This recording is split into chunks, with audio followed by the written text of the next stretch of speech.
Voice of Yoga. Welcome to the Institute for Personal Development, Kriya Yoga Ashram, where total consciousness is the new frontier. Kriya Yoga is union of the individual with the divine. Join us as we explore the practices to initiate this process. Good morning. Welcome to the Voice of Yoga. Let's talk consciousness. I am your hostess, Winton, and with me is Kenny Toy, also known as Swami Jayananda, founder of the Institute for Personal Development, located here in Hampton, New Hampshire. Good morning, Swami. Thank you for being here today. How are you? Good morning. I'm doing pretty good today. How about you? Well, I'm doing great today, too. Thanks for asking. And we'd like to thank you all for tuning in. Today on The Voice of Yoga, we will talk about the value of divine, metaphysical, and mystical system in employing strategies designed to transform the human and reveal the divine. In this podcast, we will discuss the two obstacles to divine understanding pointed out by Gilbert Carpenter. In reality, what man has to overcome is neither a wolf nor a wolf in sheep's clothing, but the illusion which causes him to believe either that he has some mighty evil power to destroy, or else, because of apparent harmony, that God is in control. Hence, he has nothing to do. End of that quote. Listen as we explore the unfoldment in consciousness from belief to faith to understanding. Welcome to the Voice of Yoga. We are talking consciousness. Join the Kriya Yoga Spiritual Advance to get the light in your soul and understand divine truth. Swami, the title of today's show is Earning the Understanding of Truth. Well, before we get into earning, let's first talk about what do we mean by the word truth. Truth is the divine principle, which is running a perfect universe. And we are either living in the rhythm of spiritual grace or out of sync with it. And so here, I think what we'd like to do is start talking about some of the things which can be done to attune to the beat of eternal life. What we do here is we start with a mental landscape to support the divine idea. This becomes very helpful. It's what Mary Baker Eddy called educating thought up to spiritual apprehension. Begin by learning the unfoldment of wisdom is a process. It's a dance we learn as we go. When Jesus says, "Know the truth and it will make you free," this truth we're talking about is the one true truth. It is the divine creation, invisible and intangible to corporeal sense, functioning everywhere, always. And to know this truth frees us from the belief in a finite, temporary, mortal sense of existence. So I understand the word earning and what it might mean. Like, you want to earn your paycheck. But what do we mean by earning the understanding of truth? Why would we have to earn understanding? From one perspective, easy without the work is the poisonous American fairy tale. Laziness is one of the major barriers to enlightenment, along with fear, ignorance, and selfishness. If we just live instinctually, by thinking, breathing, eating, sleeping, fornicating, we survive. But we do not grow psychologically and spiritually. This is one of the biggest problems with civilization today. We've lost touch with what it is required of an individual in order to reveal themselves or to know themselves in the image and likeness of the divine creation, the way that we are in reality, in truth. In truth, God created everything, and everything is very good. When we incarnate into this form, we then have the option. We can stay in the cycle of death and rebirth and keep coming back with karmic merit or our karmic debt, or take the initiative and we can separate from this pattern and rise into a larger sense of self, come out of the belief in a separate self and understand ourselves to be the one perfect divine life. But to do that, there are things we must take responsibility for. It sounds like we need to also understand how we can overcome those major barriers that you talked about to enlightenment: laziness, fear, ignorance, and selfishness. If you teach that in your Kriya Yoga, can you give us some ideas on how we can do that? Yeah, in Kriya Yoga, of course, we start with the 8-stage system. We start with yama, niyama, asana, pranayama. This will translate into practices, things that we can and we must do. Skillful use of thought, skillful use of breath, skillful use of water, skillful use of food, skillful use of exercise. This would be part of what we would call your path of action. Then it opens up into a path of knowledge. Like we were saying, build a mental landscape that will support your theory.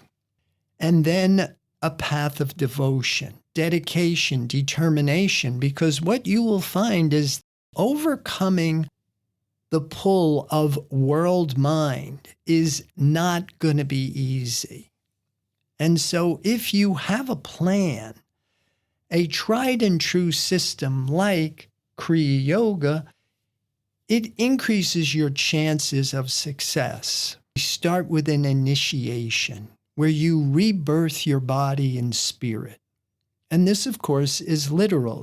Change the reward circuits of the brain, and you internalize the invisible, intangible, divine omnipresence as your symbol for validation.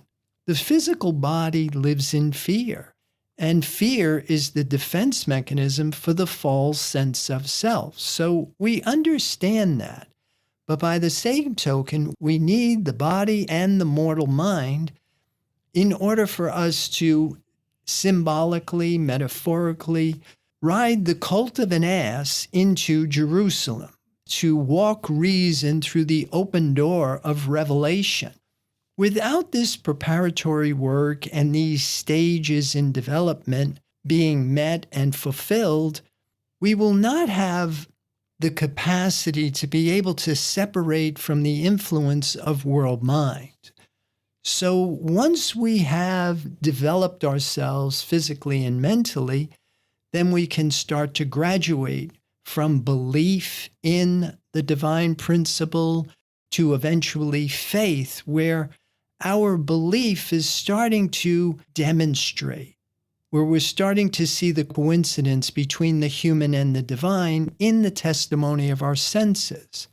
There's really no benefit to saying, I'm spiritual, I'm perfect, I am an eternal spiritual being, if you don't know that, if you are not experiencing that, if you're not living under the protection of divine law, and you're still under the government of karmic law, which is a mix of good and evil. It's a belief in two powers. But remember, it's just a belief. It's not a real thing. That's why we put that Gilbert Carpenter quote in the beginning. In reality, what man has to overcome is neither a wolf nor a wolf in sheep's clothing, but the illusion which causes him to believe either he has some mighty evil power to destroy, or else because of apparent harmony, that God is in control, hence he has nothing to do. Being fooled by the good and evil world of energy is what the Bible calls the sin.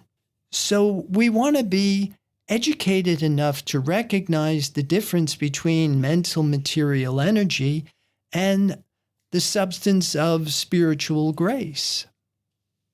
Swami, can you tell us more about earning the understanding of truth? Yeah, it's important that we understand we don't make ourselves spiritual. all we do is uncover who we always really are. And I have something here from Martha Wilcox, Healing, and I'll read it. Mrs. Eddy says, remember that the letter and the mental argument are only human auxiliaries to aid in bringing thought into accord with the spirit of truth and love, which heals the sick and the sinner, which comes directly from, end of quote, which comes directly from Science and Health with Key to the Scriptures, page 454. This is important to understand. Like we're saying, we have to develop ourselves physically and mentally, but then that's only to surrender a personal sense of self so that we can now let divine mind do its knowing in our awareness. As long as we do things with human will and personal sense, we cannot fulfill the scriptural command or the scriptural request of wholeness, because you're working in a medium that is dualistic. It's in half. One of the things we keep saying is, except the Lord build the house, they labor in vain that build it. When we do things with our human thought, it is released with an equal and an opposite reaction. So mental material is under karmic law, material law. And we want to live above material law, above corporeal sense, and at the same time, correct it. We have more from Martha Wilcox's work, Healing, and I'll read it. This student had found the process for the healing of all diseases, the spiritualization of thought. She learned through this experience, as we all have to learn, that we have to earn our understanding of God, just as we have to earn our understanding of mathematics or music. Understanding does not mean the eradication of disease. If we think that we find health only as we eradicate disease, we perpetuate the disease. Our knowledge of the one God is our health and is what vanishes disease permanently. When truth was revealed to us through Christian Science, that man is as perfect as God is perfect, there was also revealed to us the fact that spiritual unfoldment is the healing process. Through the science of healing, it is made evident that everything that exists is perfect now. End of that quote. Swami, would like your insights on this. Yeah, I think this is something that supports what we're talking about, where she says we have to earn our understanding of God, just as we have to earn our understanding of mathematics or music. It's anything you take at a human level that requires the effortful work of concentration, and then through repetition and absorption, until eventually we have internalized a system or practice or information to the point where we can now do these things without thinking, without thought, because thought is dualistic. And that's why the sixth stage of yoga is concentration, that effortful work where you're working with your mortal mind. But remember, it began with rebirthing the body in spirit.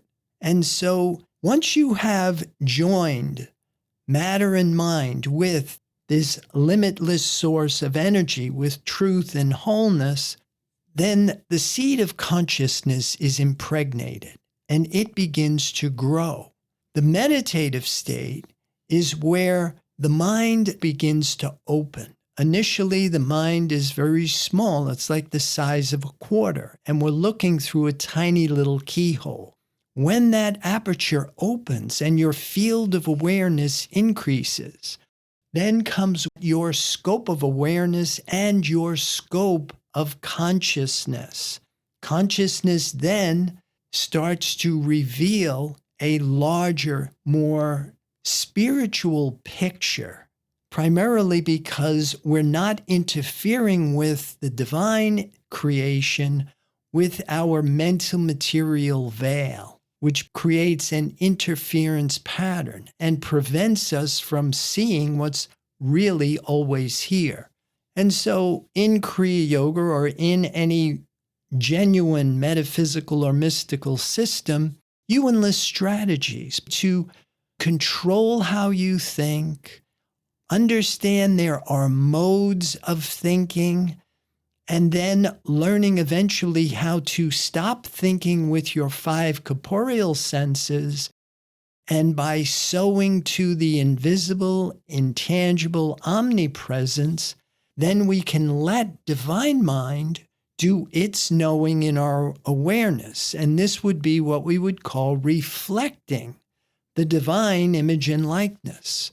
But until we have separated from being individualized by the world mind and reconnected to the invisible, intangible, spiritual fact, we remain in this cycle of death and rebirth.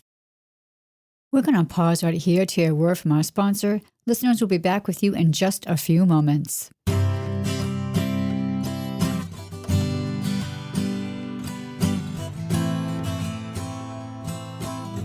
Kriya Yoga Spiritual Advance at Institute for Personal Development Incorporated, Kriya Yoga Ashram, is a complete program for anyone looking to demonstrate divine law with scientific certainty.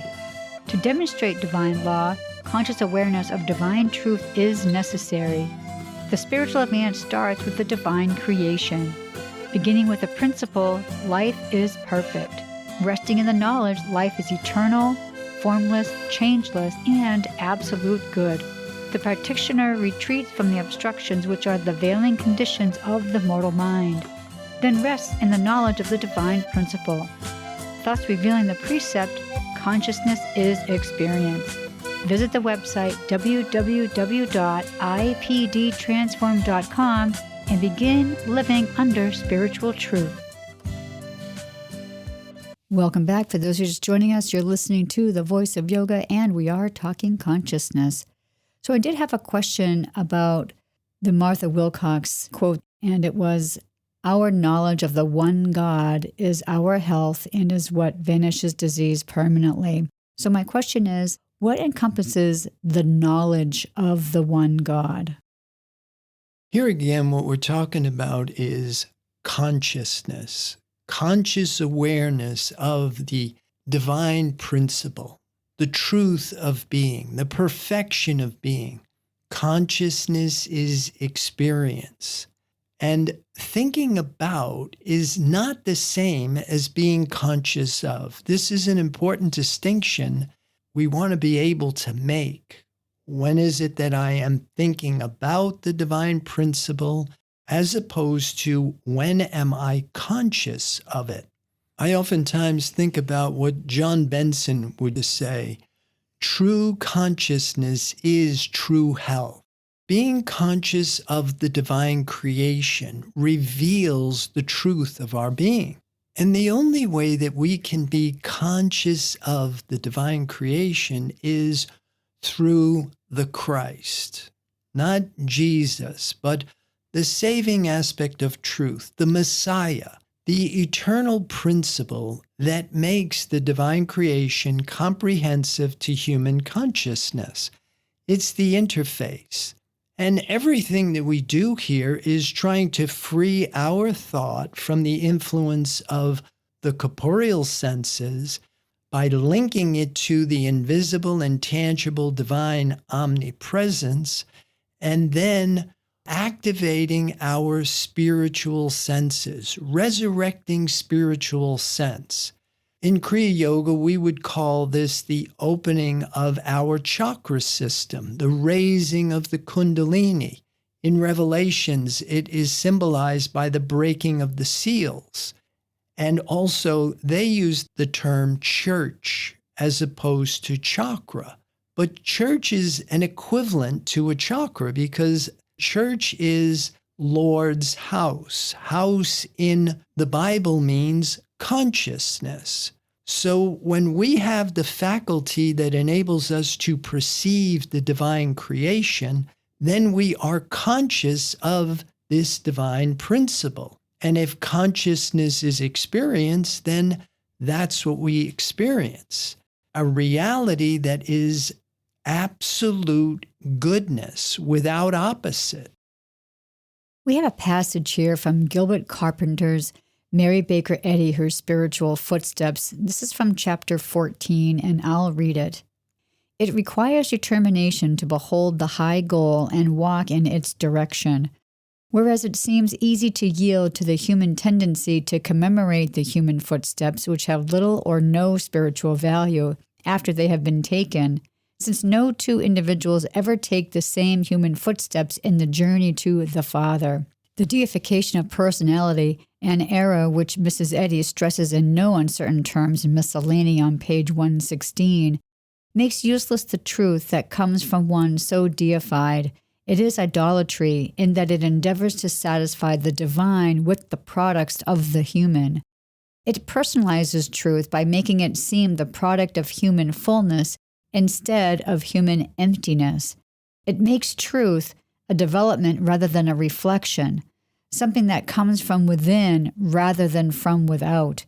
If truth is ever assumed to be personal or the product of the development of the individual, that places the ancient limitations on it that make it once more mortal, an error that must never be permitted to creep into the doctrine of Christian Science. End of the passage. So I think there's a lot we can learn from here. What are your insights? Yeah, for me, if we do this with human will, personal sense, we contaminate it. The idea here is to get yourself so you are receiving divine revelation, that divine mind is expressing itself through you as you. It's a process. It starts where we become conscious of the divine creation, and our awareness of that disconnects us from the input of our corporeal senses. So we're not getting any duality. It doesn't report in the corporeal sense mind. So it seems like a blue screen when you are conscious of the absolute. Now, in that silence and stillness, the next step is what we call sanctification, the two-part authentication. I am conscious of the divine creation, and now divine mind acknowledges itself as me. What Joel Goldsmith would call the click, where you are authorized by divine mind. Divine mind is functioning in your awareness. The next step of that is where you are channeling divine inspiration. This is the revelation. And you can't channel divine truth with the mortal mind. So it comes back to this idea of thinking differently. Not thinking with five corporeal senses, but thinking through the soul, through your resurrected spiritual senses. So we have something here again from Gilbert Carpenter's Mary Baker Eddy, Her Spiritual Footsteps, again from chapter 14. It's going to strengthen what we talked about from the opening. And I'm going to read it. The Master said, "I have overcome the world." Such a statement means little to uninspired thought because Jesus referred to the mental victory which none can comprehend but those spiritually enlightened. Yet from the standpoint of divine mind, the mental victory is the only one that has any real value, since in reality what man has to overcome is neither a wolf nor a wolf in sheep's clothing. So Swami, how would you explain what the Master said, "I have overcome the world"?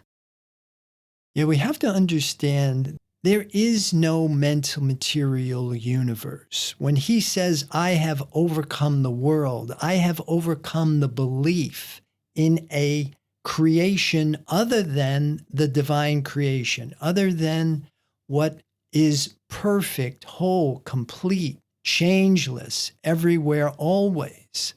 That's why he says here, it's a mental victory.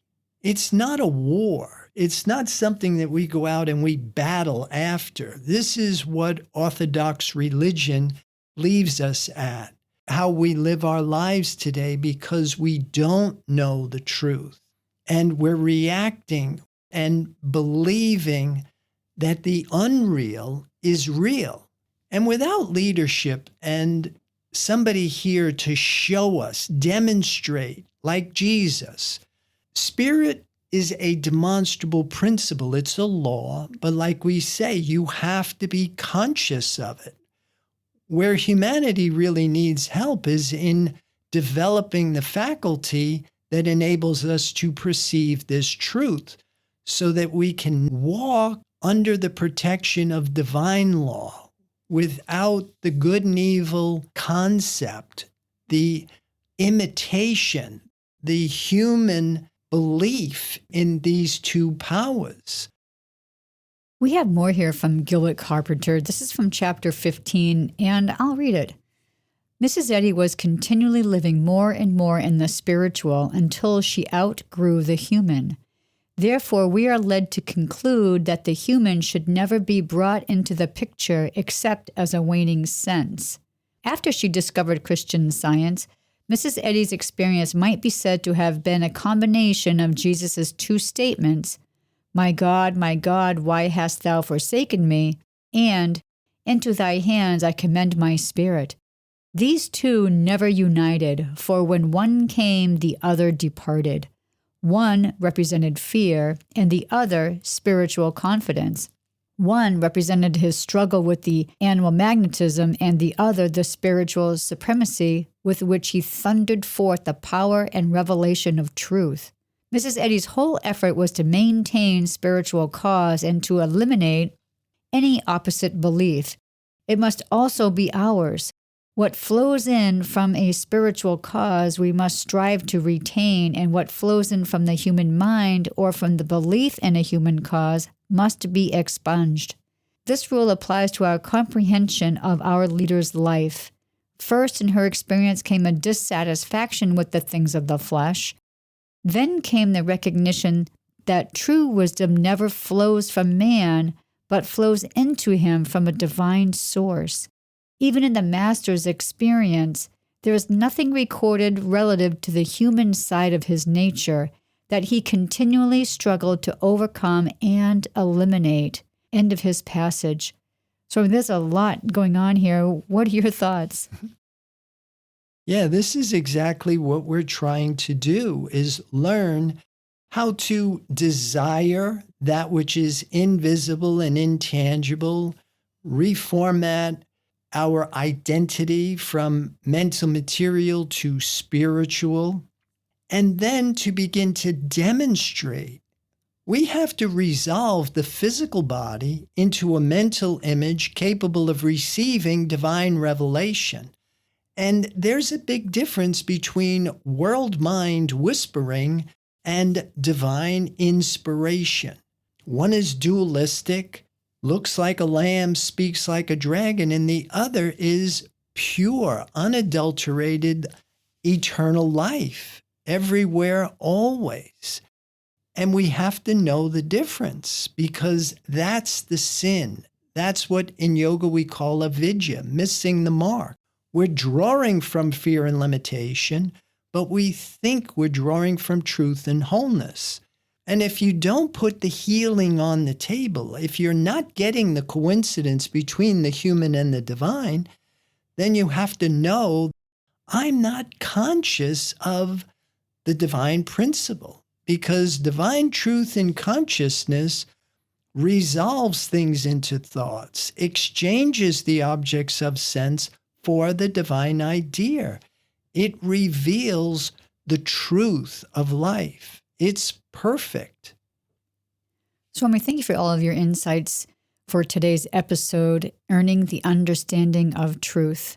Listeners, be sure to visit the website www.ipdtransform.com. On any of the pages, as you scroll down, you'll see several buttons there to press to further your understanding. Swami, any final thoughts about today's podcast?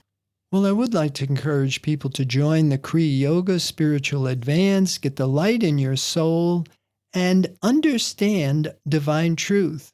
Namaste. Thank you for listening to today's podcast, The Voice of Yoga. This is Lisa Winton, along with Swami Jayananda, signing off. Have a wonderful Kriya Yoga realization. Namaste.